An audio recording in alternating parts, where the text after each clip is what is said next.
ka-inday, for today's video, maaga nga po akong magising at saka Wednesday po ngayon mga ka-inday. Ako po ay a-attend ng graduation. Ako po ay mag-i-escort sa aking kapatid.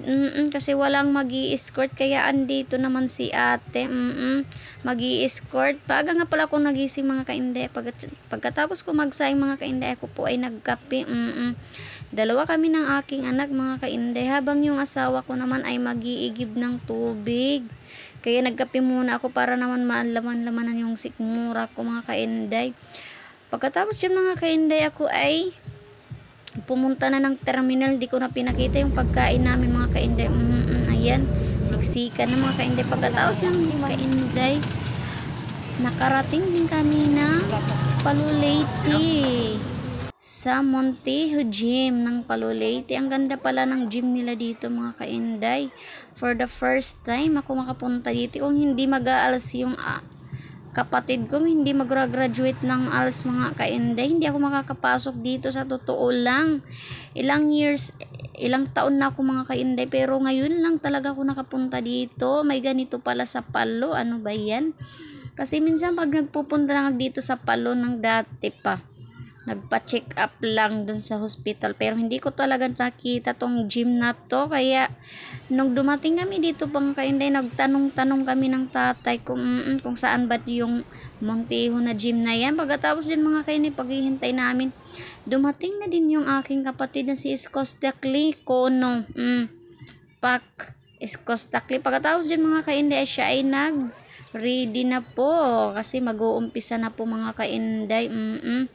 Habang naghihintay na lang kami sa pare kasi magmimisa pa daw. Ayan na mga kainday, nag-umpisa na din mga kainday kasi magmimisa pa nga daw. Habang ito naman, habang nag-pray-pray mga kainday, yung lalaki doon nagsi-cellphone. Pagkatapos yung mga kainday, for the go na mga kainday.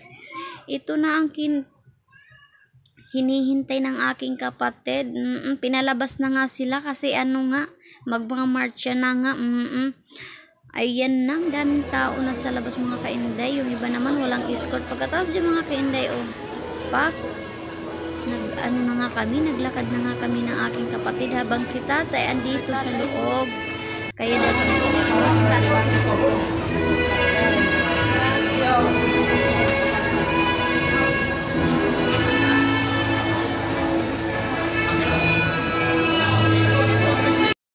feeling ko dito mga kainday, iiyak siguro ako. Kita nyo naman, hindi ko lang pinakita yung mukha ko sa camera mga kainday kasi kita nyo naman, iiyak na yan. Hi, just me, yung Marimar, ano ba yan? Aryan, bakit ang baho ng luha mo? Kasi mga kainday, masaya lang talaga ako para sa kapatid ko at saka naisip ko yung pagbuhay pa sana si nanay. Lalong yun, masaya. Hinayaan ko na lang mga kainday na si tatay yung mag-escort kay Intoy sa kapatid ko na si Iskostakli. At ako na lang din yung nag-escort kay Ate Jo. Tumawa pa nga siya at saka parang masaya siya dyan kasi andyan nga ako mga kainday. Ako na lang daw yung mag-guardian sa kanya, escort sa kanya. Habang naisip ko mga kainday, kinuhanan ko nga sila tatay at saka yung kapatid ko kung nasaan na ba yun. Nakalimutan ko mga kainday, kunan sila talaga ng picture. Nanghihinayang talaga ako. Bakit di ko kasi naisip yung ganun? Ano ba yan? Mga kainday, kaya nagtanong nga si tatay bakit hindi ko daw sila kinuwanan ng Sabi ko nag-escort kasi ako, kaya yun na lang ang sinabi ko. Sayang talaga mga kainday. Kasi hindi ko pa naisip yung ganun na dapat talaga yung kukuhanan ko talaga sila, yung dalawa silang naglalakad para naman makita ni tatay at saka nung kapatid ko kung gaano sila. Kasi parang nabuboring ako dito sa part na to mga kainday kasi ang tagal pala, natagalan mga kainday kasi nga hinintay pa si Gov. Dumating na din si Gov at saka magdi-distribute ng mga kainday ng certificate. Ayan, magtatawag na nga dito sa part na to. Velarde Jocelyn C.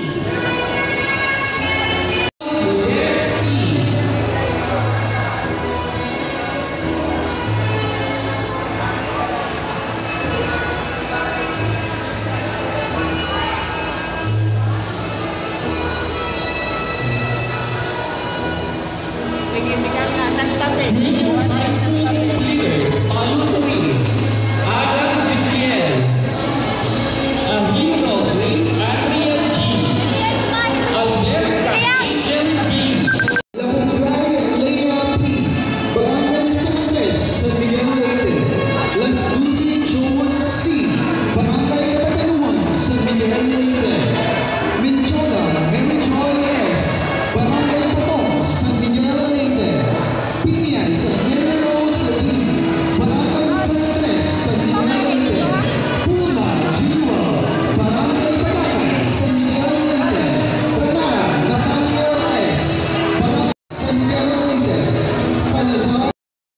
mga kainday ang graduation. Ako po ay nag-una na lang umuwi.